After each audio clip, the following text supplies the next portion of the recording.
ఒక్కర ఇద్దర లెక్కకి ఎందని ఎమరులు ఎందరో నమ్మా. ఒకటన రెండన్న ఎన్నెన్ని ఘోరాలు భరించేనే అడివమ్మా. పల్లె తల్లిని వీడిన వాళ్ళను పావురంగా వెంచుకుంటది.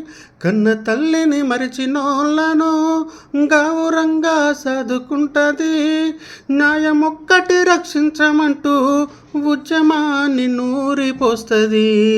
పురిటి నొప్పుల తల్లి కన్నా అడవి తల్లి మనసు గొప్పది.